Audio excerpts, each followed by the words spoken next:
We're going to look at how to draw hydrocarbons. You'll notice at the top of the page shown here in this video that I've included a molecular model of a structure known as hexane. It includes 6 black carbon atoms and 14 white hydrogen atoms. It's a saturated hydrocarbon. We know it's saturated because it includes only single bonds. Now, what's interesting about the structure at the top of the page is that it's shown in a zigzag pattern with bond angles of 109.5 degrees. It's shown that way because it's imagined that that is what the structure would look like if we could actually lay eyes on it. Because electrons have like charges, all being negative, they want to spread themselves out as far as possible.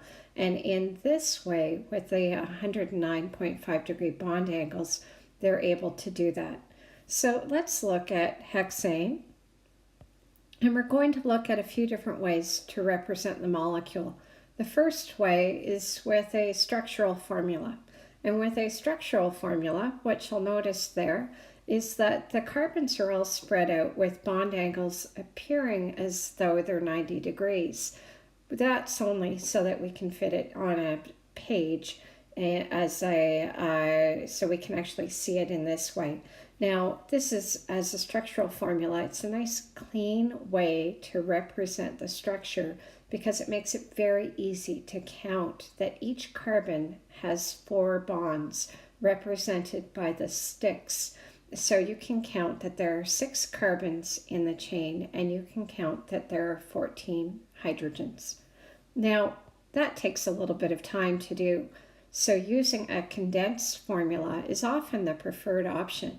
In the first example for the condensed formula, each carbon with its corresponding number of hydrogens is shown next to it. Because the CH2 is a repeating unit and there are 4 of them within the molecule, to condense that even further, we can put brackets around the CH2 with a subscript 4 to tell us that we have 4 of them. The final one for hexane is a line diagram. And for the line diagram, what you'll notice here is you'll notice that each point right here, so if you take a point like that, the end of the line, each of those represents a carbon atom that has its appropriate number of hydrogens attached to it. So if I go back up to the previous example on the page, the first one would correspond, so this one down here would correspond to this carbon over there. And the hydrogens aren't written in, but they're assumed to be present. And then you could go along and you'll notice that there are 1 and 2 and 3 and 4 and 5 and 6 carbons in the chain. So a line diagram is an even faster way of showing how hexane appears if we want to represent it that way.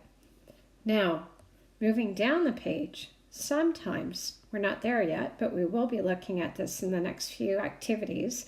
Sometimes we will get aliphatic compounds that are formed as a cyclic molecule. So they form a ring structure. And we can represent these with the same types of structural diagrams. So you can get a structural diagram like this one right here, showing all of the hydrogens and all of the sticks so we can count them. You can also get one like this, so we have more or less a condensed structural diagram where we're simplifying it and cleaning it up a little bit. And then if we move over to the last example, I would say this one is really the most common way to represent a cyclic ring structure. So each one of the corners or the vertices is a saturated carbon. In this case, I'm just drawing those out, so that would be a CH2, CH2, and CH2.